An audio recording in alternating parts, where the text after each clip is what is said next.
Es un gusto estar con ustedes el día de hoy y darles la presentación del módulo de prevención de infecciones y bioseguridad en la central de esterilización.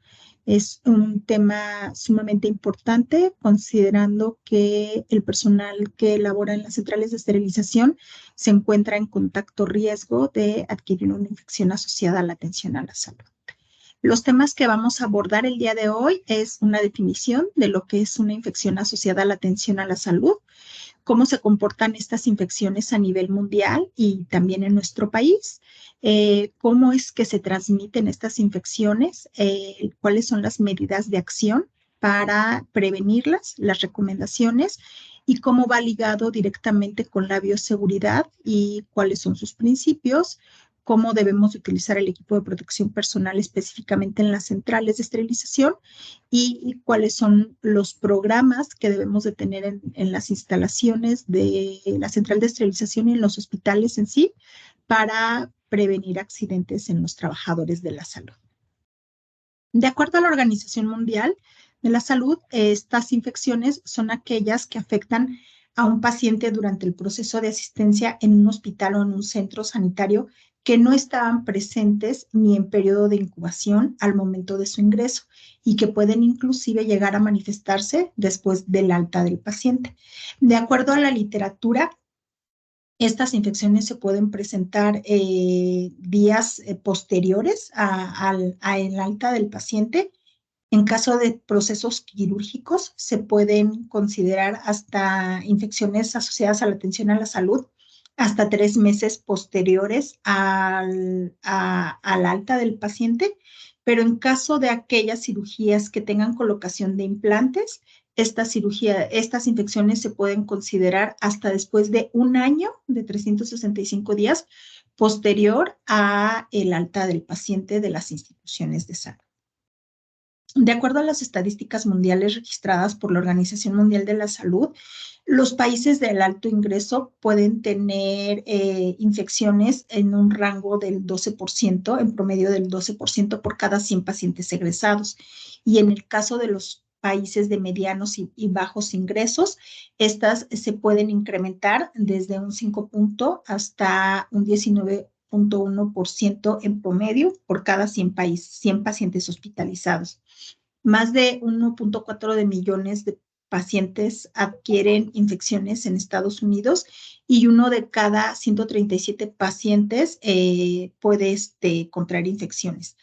Y 2 millones de casos pueden causar aproximadamente 80,000 muertes al año. En México se calcula que 450,000 casos de infecciones causan 32 muertes por cada 100,000 habitantes por año.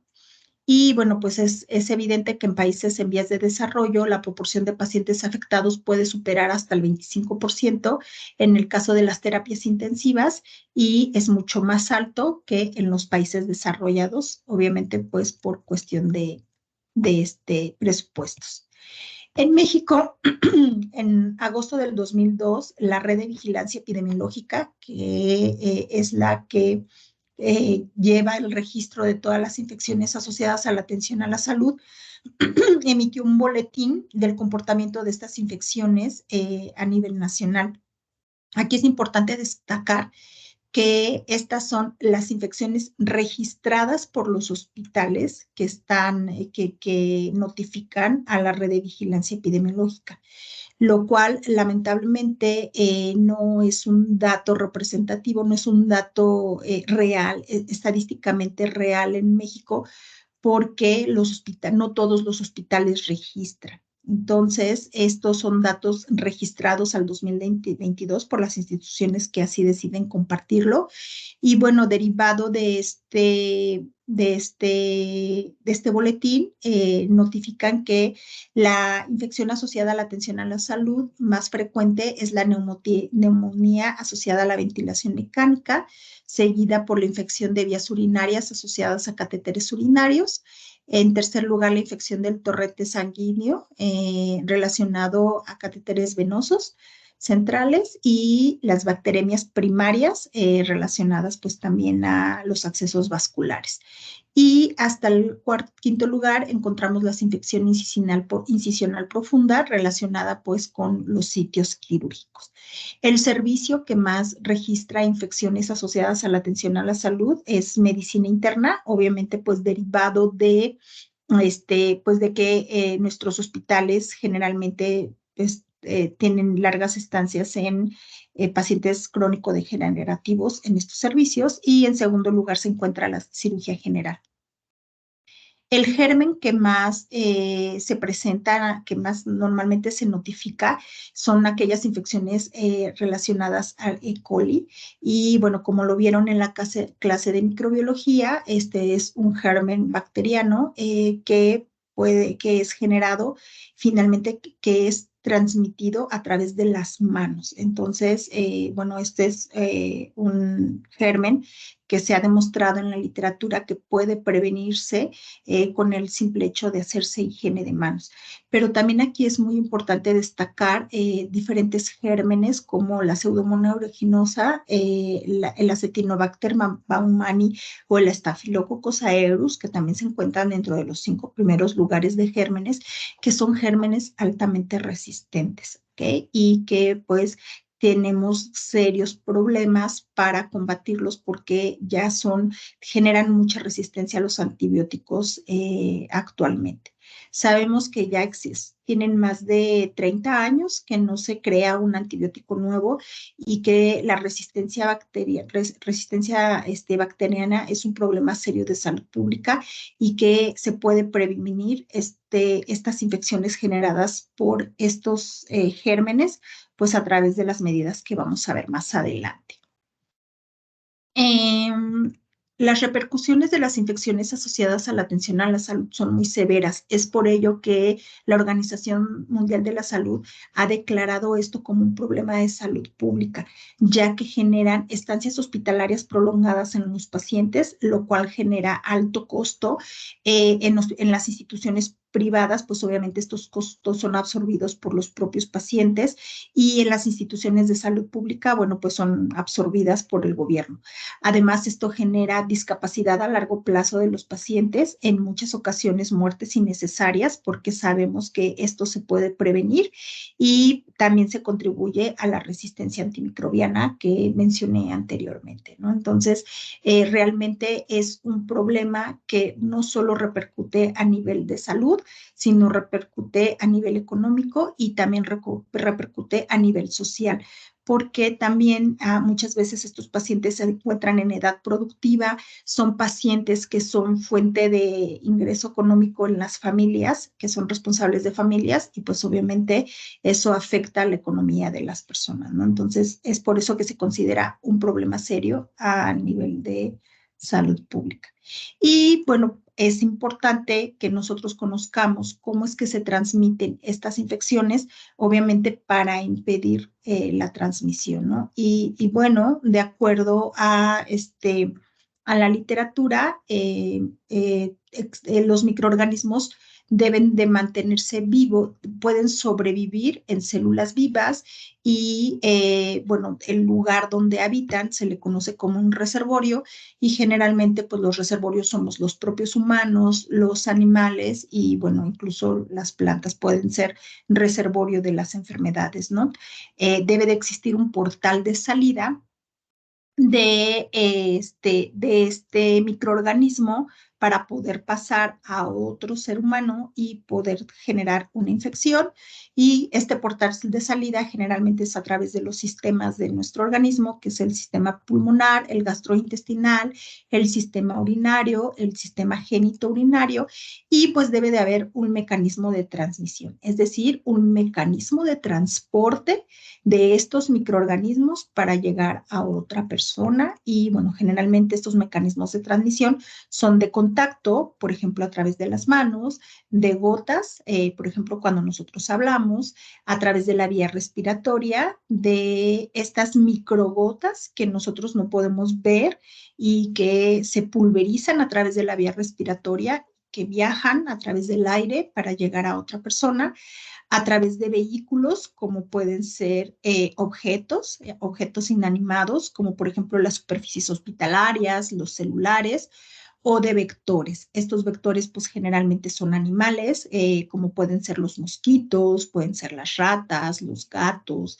y bueno, esa también es una manera de transportar los microorganismos a los seres humanos.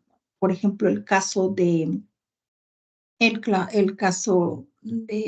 COVID, que pues viene de un murciélago y así existen muchos ejemplos, ¿no? Y pues obviamente debe de haber un portal de entrada en las personas para que estos microorganismos puedan entrar y generalmente esta vía de entrada es a través de las mucosas, de la piel no intacta. Por ejemplo, cuando tenemos lesiones en la piel, rasguños, cortaduras, bueno, pues también es un modo por donde puede entrar y a través del tejido parental. Es decir, por ejemplo, cuando nosotros hacemos procedimientos invasivos con los pacientes, ingresamos sondas o catéteres, bueno, esto va directamente al torrente sanguíneo y pues es así como también podemos nosotros transmitir estos microorganismos a los pacientes. Aquí es algo muy importante que quiero mencionar, que los microorganismos no discriminan. Los microorganismos no dicen, ay, bueno, este es un paciente, entonces este paciente lo voy a infectar y voy a generar una infección.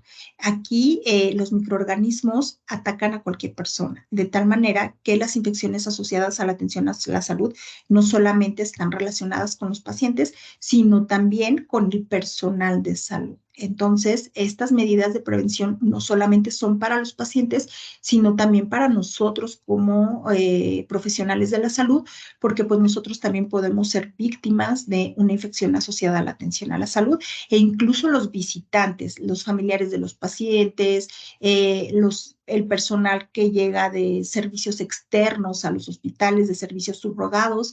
Entonces, bueno, todas las personas que pisan el hospital son sensibles a adquirir una infección asociada a la atención a la salud.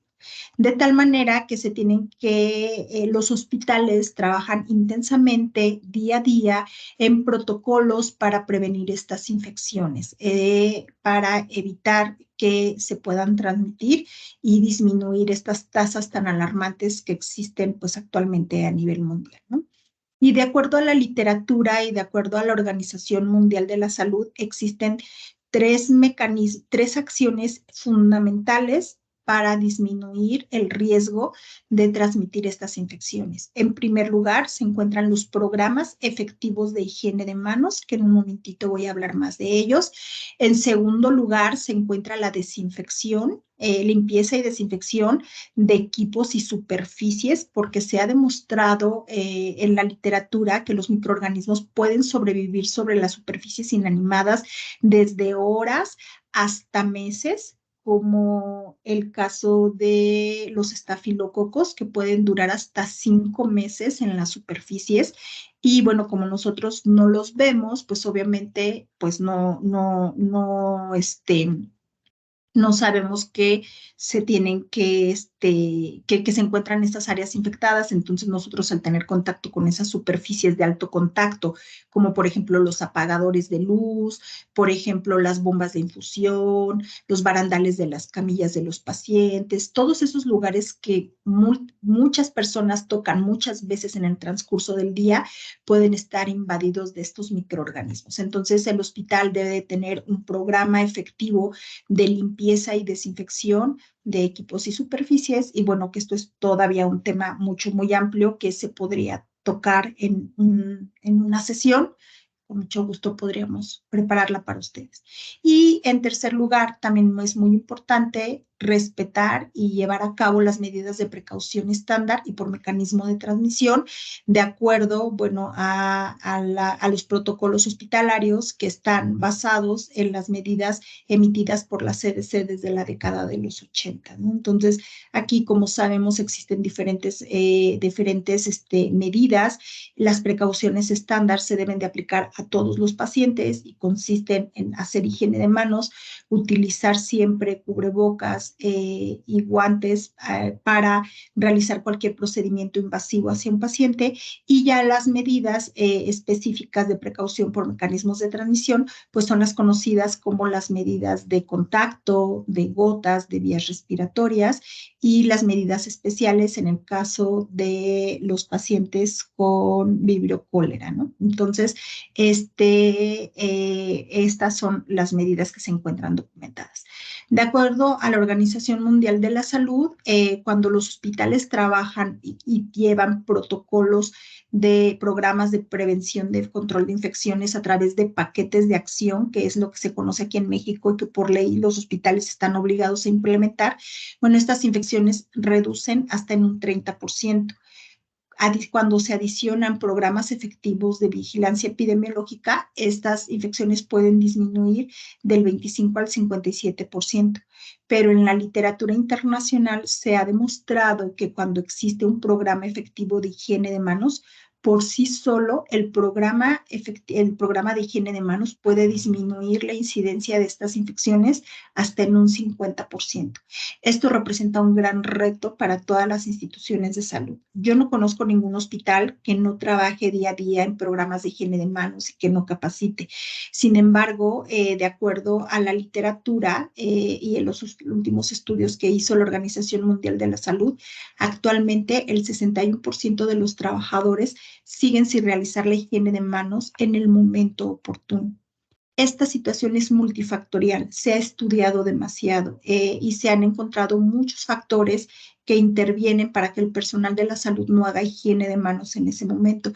Por ejemplo, la resistencia de los trabajadores, el hecho de que no haya los insumos, que los insumos sean de mala calidad y que dañen la piel de los trabajadores de la salud, que falten insumos en los turnos nocturnos o en la jornada acumulada, que se vayan terminando en el transcurso del día los insumos y no haya un resurtimiento de estos. Entonces son muchísimos factores que influyen también cuestiones del comportamiento del ser humano, ¿no? Es por eso que la Organización Mundial de la Salud, derivado de muchos estudios que ha hecho a lo largo del año, ha detectado puntos claves que consideran importantes para que los hospitales trabajen en un programa efectivo de higiene de manos y que incluye hacer mucha concientización con los trabajadores de la salud y sobre todo aclarar los temas, ¿no? Es muy común que la gente diga, ay, el programa de lavado de manos, o que todo el mundo opine que el lavado de manos es más efectivo. Sin embargo, la literatura, la ciencia ha demostrado todo lo contrario.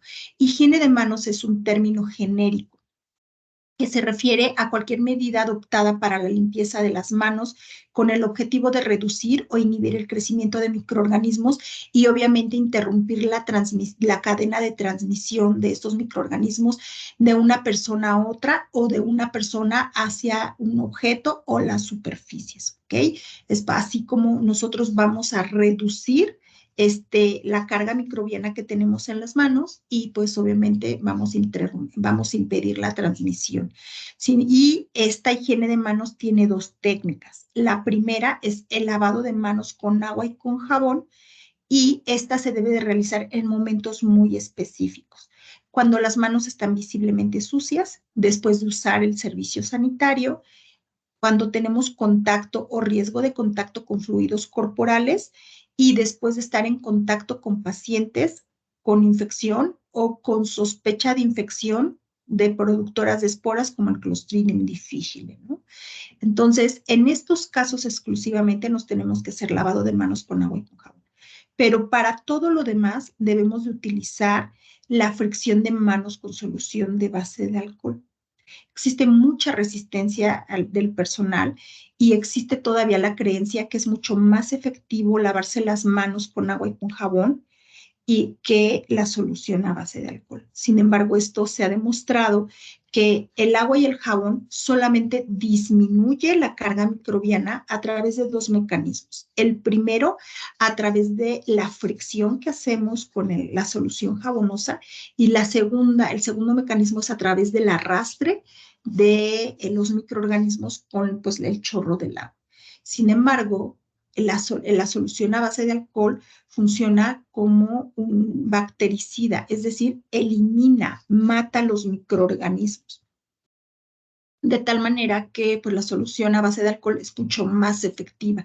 Y esta se debe de utilizar en los 5 momentos de la atención, antes de tocar al paciente, antes de hacer un procedimiento limpio o aséptico, después de hacer un procedimiento, de tener riesgo a contacto de fluidos corporales. Bueno, en el caso de esta, sí se tiene que hacer lavado de manos con agua y con jabón, pero para los 4 momentos restantes, solución a base de alcohol, después de tener contacto con el paciente o después de haber tenido contacto con el entorno del paciente. En esos casos se utiliza el alcohol gel siempre y cuando sea una concentración adecuada. De tal manera que esto representa pues un gran reto para las instituciones de salud en cambiar la mentalidad de los profesionales sobre la técnica de higiene de manos y el momento oportuno de realizarla. De tal manera que ya las capacitaciones en los hospitales ya no son necesariamente sobre los 5 momentos y sobre las técnicas, sino hacer esta reflexión con el personal de que se tiene que hacer en el momento oportuno, es decir, en los 5 momentos de la atención. También se tiene que utilizar el producto correcto, es decir, que la solución a base de alcohol tenga la concentración adecuada. De acuerdo a la Organización Mundial de la Salud, la concentración debe de ser entre el 70 y el 85% de alcohol isopropílico. Ese es el alcohol ideal. También se puede utilizar el isopropanolol o el propanol. Esos de alcohol se pueden utilizar, pero no deben de ser concentraciones mayores del 85% ni menores del 70%. Pero adicionalmente también este alcohol, pues debe de ser un alcohol de buena calidad, que sea fácilmente absorbible en las manos, que no deje residuos, que no deje esa sensación de manos pegajosas, porque eso también se ha demostrado que eso disminuye el cumplimiento de higiene de manos y obviamente pues que tenga la concentración adecuada, ¿no? Que sea tratada y que no dañe las manos de los trabajadores de la salud. De acuerdo a la literatura, un profesional de la salud que tiene atención directa con un paciente en servicios como urgencias o terapia intensiva, en 1 hora puede tener hasta 20 oportunidades para hacerse higiene de manos. Es decir, que tiene que realizar al menos 20 fricciones porque pues está tocando directamente al paciente, está haciendo procedimientos continuamente con el paciente, está tocando al paciente, está tocando el entorno del paciente. Entonces, por cada acción, pues tiene que hacer una higiene de manos que es con el alcohol gel. Por eso es muy importante que los hospitales se preocupen porque la calidad del alcohol sea la idónea. Y además, pues también la técnica correcta de higiene de manos. Recordar que la Organización Mundial de la Salud ha establecido los pasos para realizar la técnica de higiene de manos y adicionalmente el tiempo mínimo que debe de durar cada técnica.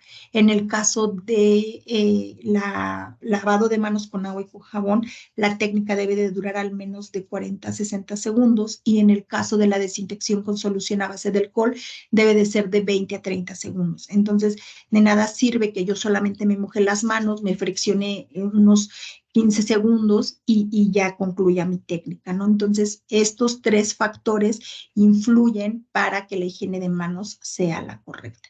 De acuerdo a la Organización Mundial de la Salud, en los hospitales debe de predominar la técnica con solución a base de alcohol, porque aparte es más económica, está disponible más rápidamente que un lavabo con agua y con jabón, porque el alcohol gel se pone al pie de la cama o cerca del paciente, que es el lugar donde nosotros vamos a tener el contacto con él y es donde nosotros debemos de higienizarnos las manos antes de tocarlo, antes de realizar un procedimiento, después de tocarlo o después de tocar su entorno. Entonces, el 80% de las acciones deben de ser con solución a base de alcohol y el resto con agua y con jabón. Este es un tema muy controvertido que es difícil que el personal cambie de mentalidad, cambie este paradigma de la noche a la mañana, y es por ello que es importante que los hospitales deben de trabajar mucho con evidencia científica, donde se demuestra todas estas circunstancias, y hacer una campaña sumamente fuerte con los hospitales para que lograr este cambio de mentalidad y puedan, obviamente, hacer la higiene de manos en el momento oportuno. Hablando de la higiene de manos en la central de esterilización, también es un tema que poco se ha tratado en la literatura. Se ha manifestado muchísimo la importancia de que el profesional de la salud que trabaja en la central de esterilización se apegue a la higiene de manos. Sin embargo, las prácticas no son las adecuadas. Este estudio me gusta mucho. Es un estudio que se publicó en Arabia Saudita en el 2017, en donde el hospital identificó, primero hizo un estudio donde identificó que el profesional de la salud no se realizaba la higiene de manos con la frecuencia necesaria para disminuir las infecciones en los profesionales de la salud de la SEIE, y entonces ellos implementaron los 5 momentos dentro de la central de esterilización, y hicieron un estudio precapacitación y poscapacitación, y demostraron que disminuyeron las infecciones con este trabajo, y además incrementaron el cumplimiento de higiene de manos del personal de la central de esterilización. Entonces, los 5 momentos en donde ellos sugieren que el profesional de la salud se debe de hacer la higiene de manos es antes y después de recibir el instrumental, antes y después de la descontaminación y el reprocesamiento de los dispositivos médicos en el área de limpieza y desinfección, antes y después de la preparación del ensamble y el empaque del instrumental, antes y después de colocar las cargas en el esterilizador, y antes y después de la descarga del almacenamiento, distribución y manejo. Esto no quiere decir que el profesional de la salud se tenga que estar lavando las manos con agua y con jabón. Como lo comenté anteriormente, lo pueden hacer con solución a base de alcohol, porque el agua y el jabón se utiliza solamente cuando las manos están visiblemente sucias, cuando fuimos al servicio sanitario, cuando tuvimos riesgo de contacto con fluidos corporales, que es el caso del área de limpieza y descontaminación, cuando recibimos el instrumental sucio. Después tenemos que hacernos la limpieza cuando tenemos contacto con pacientes con bacterias formadoras de esporas. Entonces, solo en esos casos, lavado de manos con agua y con jabón. Para todo lo demás, es utilizar la solución a base de alcohol. Y aquí, pues, es importante la capacitación del personal, supervisar que haya estos cumplimientos, pero también requiere muchas veces del cambio del comportamiento, del cambio de distribución de los insumos. A mí no me queda duda que en todas las centrales de esterilización existen lavabos para lavarse las manos con agua y con jabón, y alcohol gel en la entrada de la central de esterilización.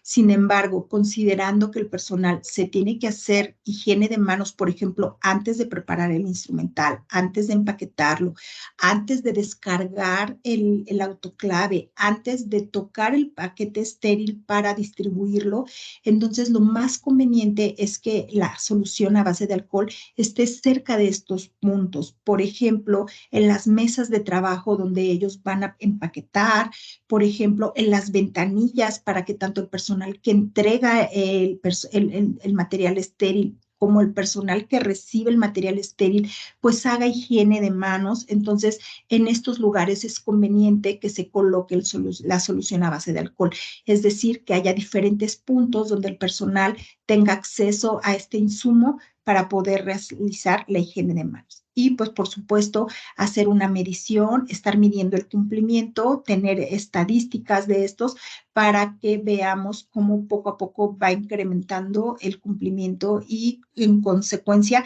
disminuyan las infecciones no solo de los pacientes, sino también de los profesionales de la salud. ¿Okay? Todas estas recomendaciones que yo les he estado hablando a lo largo de la charla están múltiplemente documentadas. Ustedes pueden tener acceso a ellas en los manuales de la Organización Mundial de la Salud, de la Organización Panamericana de la Salud, de la CDC, de ISHAM, de AMI, bueno, ISHAM ya no se llama ISHAM, de AMI, de FDA, de AORN, de SHEA, de CDSPD, y todas estas emiten recomendaciones específicas para prevenir infecciones en las centrales de esterilización. Si ustedes quisieran tener alguna información más específica, con muchísimo gusto se las podemos compartir. ¿Ok? Y bueno, pues la bioseguridad es un conjunto de normas y medidas preventivas destinadas a mantener el control de factores de riesgos laborales, es decir, prevenir accidentes en los trabajadores de la salud, que estos pueden provenir de agentes biológicos, de agentes físicos o de agentes químicos, logrando prevenir el impacto nocivo frente a riesgos propios de su actividad diaria, asegurando que el desarrollo o producto final del procedimiento no atente contra la seguridad de los trabajadores, de los animales, de los visitantes y también del medio ambiente. La bioseguridad se aplica no solamente en el sector de la salud, sino también a nivel empresarial, en todos los trabajos.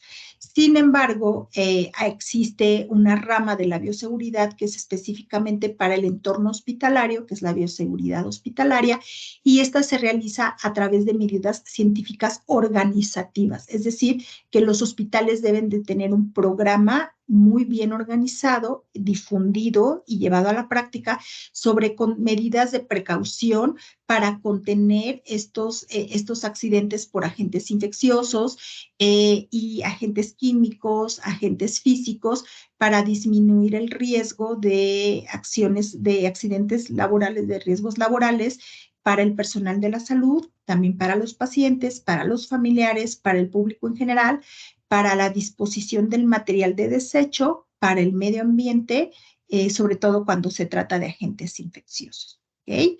De tal manera que existen principios básicos para la bioseguridad hospitalaria, que incluyen, el primero es la universalidad, es decir, que debe de abarcar tanto al personal de salud como familiares, visitantes, a través de las precauciones estándar.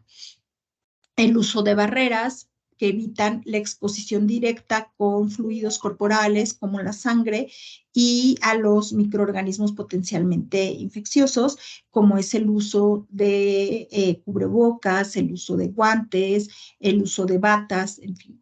Y también, obviamente, debe de haber un programa muy bien definido para la eliminación de materiales contaminados, que en el caso de México está normado a través de la norma 087 del RPBI y que es obligatoria para todas las instituciones de salud, ¿no? Esos son los principios que tiene la bioseguridad.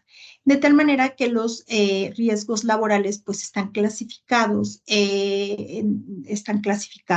Por ejemplo, pueden ser físicos, aquellas lesiones que el personal de la salud puede tener por problemas, por caídas, por golpes, que se pueda caer, por ejemplo, en la central de esterilización, que se nos pueda caer encima un set muy pesado de cirugía o que no podamos caernos. Entonces, bueno, ese tipo de problemas físicos. Otro puede ser también las quemaduras que podamos tener por contacto con los autoclaves. Entonces, esos son tipos de riesgos laborales. Los químicos son los relacionados a las sustancias químicas que nosotros manejamos en la central de esterilización y que podamos tener lesiones dérmicas desde una irritación de la piel hasta una quemadura. Y bueno, pues aquí es importante utilizar los guantes correctos, ¿no? Las biológicas, que son generadas principalmente por los microorganismos y que pueden generar estas infecciones asociadas a la atención a la salud. Los ergonómicos por problemas posturales y pues los psicosociales, como puede ser el burnout, ¿no? Entonces, bueno, todos estos riesgos, así es como se clasifican los riesgos, y pues nosotros estamos en la central de esterilización, pues estamos expuestos a diferentes tipos de riesgos, y por eso es importante que la central de esterilización tenga un protocolo de seguridad para minimizar todos estos tipos de riesgos, ¿no? Y aquí es muy importante mencionar que todas las instituciones de salud, de acuerdo a la norma 017 de la Secretaría de Salud, de la Secretaría del Trabajo, perdón, de Trabajo y Previsión Social, emite esta norma enfocada al equipo de protección personal. Y bueno, en ella a mí siempre me gusta rescatar estos dos puntos muy importantes. Todas las instituciones deben de hacer un esfuerzo para ofrecer un lugar de trabajo seguro y saludable a través de un programa de diseño para reducir estos programas de lesiones y enfermedades y proporcionar el equipo de protección personal. Pero es una corresponsabilidad porque los empleados, los profesionales de la salud, estamos obligados a participar en este programa de prevención de accidentes y de lesiones y de utilizar correctamente el equipo de protección personal. Entonces, es una responsabilidad compartida en donde pues todos estamos involucrados, ¿ok? El equipo de protección personal es aquel que se usa para minimizar las exposiciones a los peligros que causan tanto lesiones físicas, lesiones químicas o lesiones biológicas en el lugar del trabajo. Y estas lesiones y enfermedades pueden resultar pues del contacto con sustancias químicas, radiológicas, físicas, eléctricas, mecánicas en el lugar del trabajo. Y pues el equipo de protección personal, en el caso de la central de esterilización, pues incluye, como aquí ustedes lo pueden ver, es utilizar guantes adecuados. En el caso de la limpieza del instrumental, deben de ser guantes largos que nos lleven hasta el codo, deben de ser de un material que sea resistente a las sustancias químicas. El látex no es resistente a la sustancia química, por eso cuando nosotros lavamos el instrumental con látex, el látex se pone chicloso porque obviamente no es resistente a la sustancia química y entonces se puede transminar la solución y por eso nosotros podemos presentar lesiones dérmicas. Entonces, los guantes ideales para lavar el instrumental tienen que ser guantes de goma, como los que utiliza el personal de limpieza, o guantes a base de nitrilo, pero debemos de tener la precaución que deben de ser largos hasta el codo. También, pues, el uso de caretas o de gogles, el uso de cubrebocas, el caso de protectores auditivos, sobre todo en el área de limpieza, donde utilizamos gas de grado médico, aire grado médico para secar el instrumental. Debemos de utilizar un cubrepelo, perdón, debemos de utilizar batas impermeables, debemos de utilizar mandiles y en el caso del área de esterilización, utilizar guantes que soporten altas temperaturas, guantes térmicos. También es importante utilizar zapatos que tengan antiderrapantes y cubre polvos, pues para evitar que se contaminen, ¿no? Entonces es muy importante que nosotros utilicemos adecuadamente el equipo de protección personal en la central de esterilización, ¿no? Como les comentaba, en el caso de limpieza, pues es utilizar guantes de goma que deben de ser largos y en el caso del área ya de esterilización, propia, pues utilizar guantes resistentes al calor para que nosotros podamos manipular con toda confianza el autoclave. Pero aquí es muy importante contar con el recurso, pero también utilizarlo en el momento oportuno y utilizarlo correctamente, ¿no? Recordar, por ejemplo, que el cubrebocas pues se debe de utilizar cubriendo la boca y cubriendo la nariz. Por ejemplo, esto pues no es correcto, ¿no? Entonces es importante siempre apegarnos a esas recomendaciones. La OSHA es la Administración de Seguridad y Salud Ocupacional de Estados Unidos. Ellos regulan todo lo relacionado a la seguridad laboral de los trabajadores. En Estados Unidos es regulatoria y para el resto del mundo solamente emite recomendaciones, pero basadas en evidencia científica. Es una institución muy reconocida y de hecho las normas mexicanas están basadas en las recomendaciones de la OSHA y ellos recomiendan específicamente para la central de esterilización que se debe de tener muchísima precaución para la exposición laboral de contaminantes aéreos, como es el caso del uso de óxido de etileno. Existe todo un programa. Efectivamente, se ha demostrado hoy en día que el óxido de etileno es tóxico tanto para el personal de salud como para el medio ambiente y ya se han hecho muchos protocolos para el manejo adecuado del óxido de etileno y a cuánto nosotros nos podemos exponer diariamente, cuántas partes por millón nos podemos exponer diariamente, y saber que las tecnologías de óxido de etileno hoy en día son tecnologías seguras siempre y cuando se sigan las recomendaciones de la OSHA y las recomendaciones del fabricante del óxido de etileno, ¿no? Y pues obviamente que se mida la exposición que tenemos diariamente al óxido de etileno. También es muy importante la exposición laboral a todos a los fluidos corporales que puedan contener riesgo biológico para nosotros, es decir, pues directamente con el instrumental quirúrgico. Y algo muy importante, que se deben de comunicar los riesgos al profesional de la salud de todas las sustancias, de las sustancias químicas que nosotros manejamos dentro de la central de esterilización, de tal manera que el personal de salud estamos obligados a tener las hojas de seguridad de todas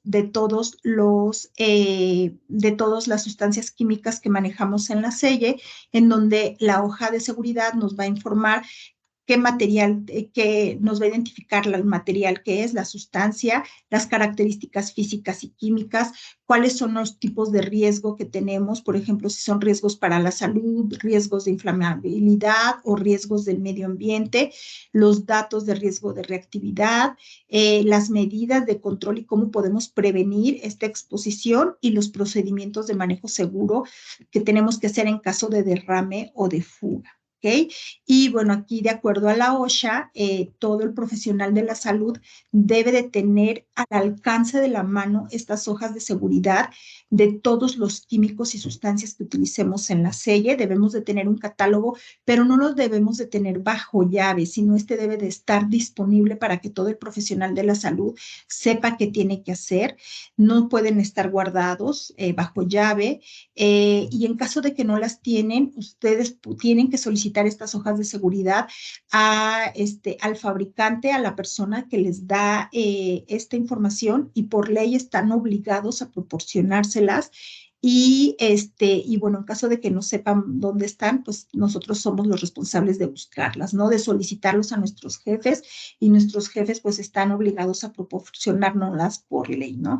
En el caso de México, esto es un punto que evalúa COFEPRIS y bueno, que incluso puede sancionar o puede sellar la central de esterilización, puede dejar la selle sin operación hasta que se cumplan con estas medidas, ¿no?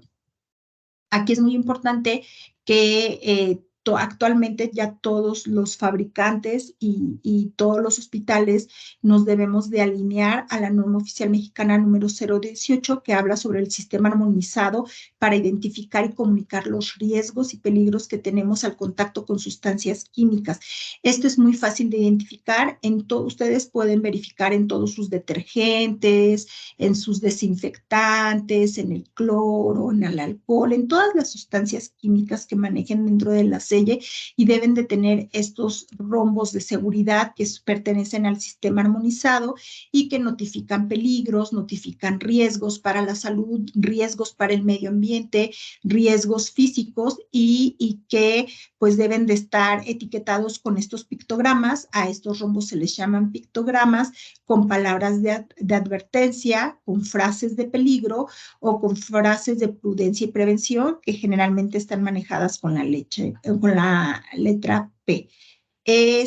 Y bueno, tiene las hojas de seguridad deben de cumplir con 16 apartados y deben de tener los pictogramas. El primer pictograma es el relacionado con problemas para la salud, el segundo es el de toxicidad aguda, el tercero manifiesta que es un producto irritante, el otro es que es un material corrosivo, que puede ser un producto comburente, inflamable, explosivo, que tiene gases a presión y que puede generar daños al medio ambiente, ¿no? Entonces es muy importante que ustedes los conozcan, que los sepan identificar para seguir las medidas de precaución que se presentan en las hojas de seguridad. Y bueno, como parte también de los programas de prevención de riesgos de exposición a sustancias químicas, todos los hospitales deben de tener un programa de contención de derrames en caso de que se pues que haya fuga de estos derrames. Entonces, bueno, estos programas generalmente consisten en identificar el origen y el tipo de sustancia derramada, en protegerse con el vestuario adecuado para contener el derrame, es decir, colocarse guantes resistentes a sustancias químicas, cubrebocas, gogles para evitar salpicaduras. Se debe delimitar el derrame lo más pronto posible. Debemos identificar un kit antiderrame. Nosotros aquí ponemos, por ejemplo, un kit antiderrame que incluye pues todo el equipo que vamos a utilizar para contenerlo. Se debe de absorber por completo la sustancia derramada. Generalmente con paños es como se contiene este derrame. Se debe de limpiar y recuperar el material utilizado, todo lo que utilizamos, los paños, las escobas, los recogedores, hacer limpieza de los guantes, todo esto pues se debe de colocar. Incluso hay ocasiones, dependiendo del tipo de sustancia química, que los paños ya no se pueden reutilizar, se tienen que tirar. Entonces, bueno, todo esto pues ustedes lo tienen que investigar y es importante que en la central de esterilización tengan un kit antiderrame, ¿no? Y bueno, es muy importante también para evitar los riesgos ergonómicos en la central de esterilización, el mantenimiento preventivo del equipo rodante. Como sabemos, nosotros en la SEI utilizamos muchos carros donde transportamos mucho material pesado, los carritos con los que cargamos, los autoclaves, todo esto pues es material rodante y muchas veces estos pues obviamente con la suciedad, la pelusa, el polvo, esto empieza a dejar de rodar y por falta de mantenimiento preventivo, y entonces muchas veces nosotros en lugar de ayudarnos con los carritos prácticamente los tenemos que cargar. Entonces esto nos genera lesiones ergonómicas. Entonces, bueno, es importante siempre también el mantenimiento preventivo de este tipo de equipo para prevenir estos riesgos para el profesional de la salud. Y aquí es importante recordar siempre que la central de esterilización es parte del hospital, no es un servicio aislado, no es un servicio que se encuentre fuera del hospital. Bueno, actualmente ya existen centrales externas, centrales de esterilización externas. Sin embargo, cuando nos encontramos dentro de un hospital, nosotros nos tenemos que alinear a todos los programas que emite el hospital para prevenir accidentes, para prevenir riesgos, y también a todos los programas para prevenir pues todas estas situaciones. De tal manera que de acuerdo a Joint Commission Internacional, al modelo único de evaluación de la calidad, que es conocido como MUEC, y al Consejo de Salubridad General, los hospitales al menos deben de tener estos sistemas, estos programas de prevención de riesgos, ¿no? Debe de haber un programa de protección de toda la organización. Debemos de apegarnos a los programas de seguridad contra peligros relacionados con fuego y con humo, la gestión de los servicios prioritarios para la operación. En este caso es, por ejemplo, ¿qué vamos a hacer en la selle si se va el agua? Y esto, créanme que pasa más frecuente de lo que ustedes se pueden imaginar.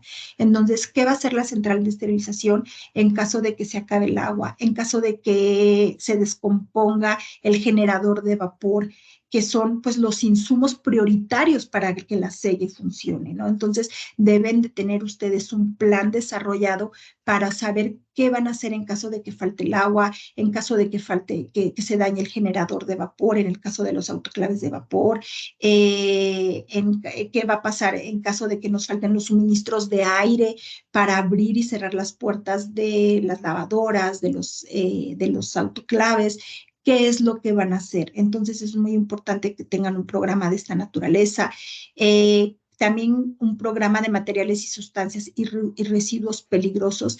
Es importante mencionar que existen los residuos peligrosos, infecciosos, como son el RPBI, que es todos aquellos residuos que tengan fluidos corporales del paciente. Eso se considera RPBI, pero que también existen los residuos peligrosos. Y los residuos peligrosos son los generados generalmente por ejemplo, las pilas, por ejemplo, los citotóxicos, los medicamentos de quimioterapia, por los tratamientos de radioterapia, todos los insumos que se utilizan para proporcionar radioterapia a los pacientes. Entonces, las pilas, todo este tipo de residuos también tienen una manera de manejarse y de eliminarse. Entonces, así como el RPBI, tenemos el programa de RPBI, también debemos de tener este programa para las sustancias y residuos peligrosos. ¿Ok? Y bueno, también un programa para la gestión del equipo y tecnología biomédica. Este también nos aplica muchísimo en la central de esterilización, que es lo que vamos a hacer nosotros cuando se descomponen las lavadoras, las selladoras, las incubadoras, los autoclaves, los esterilizadores. Entonces, nosotros pues debemos de tener un plan para evitar que la operación pare de la central de esterilización. Y pues obviamente un programa de manejo de emergencias externas, como por ejemplo, ¿qué sucede cuando hay un temblor, cuando hay un huracán, cuando hay una pandemia, que lamentablemente estos tres fenómenos los hemos sufrido recientemente en nuestra ciudad, entonces en México? Entonces, ¿qué es lo que vamos a hacer nosotros? ¿Cómo vamos a estar preparados para actuar a esas emergencias? Porque obviamente pues vamos a tener un flujo, va a incrementar el flujo de pacientes impresionantemente. Entonces, la central de esterilización debe de estar preparada para preparar esas emergencias, porque vamos a necesitar más material estéril, vamos a requerir más insumos, más gasas, más. Entonces, cómo la selle va a actuar ante esos programas. Entonces, es muy importante que nos sumemos a estos programas de seguridad que deben de haber en todo el hospital. ¿Okay? Y bueno, pues por mi parte ha sido todo. Realmente estos temas son muy extensos, tanto el de prevención de infecciones asociadas a la atención a la salud como el de bioseguridad. Sin embargo, creemos que es un tema muy importante que siempre se tiene que considerar dentro de las centrales de esterilización. Y si ustedes quisieran mayor información, con mucho gusto se pueden poner en contacto conmigo. Nosotros les podemos compartir literatura, les podemos preparar algún tema específico que ustedes quisieran en relación a su central de esterilización.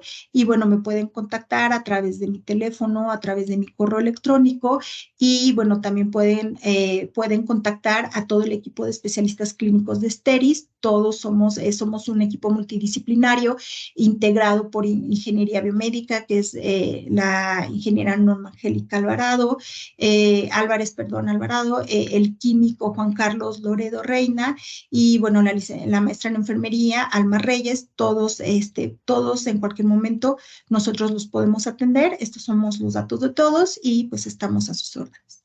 Muchas gracias por su atención.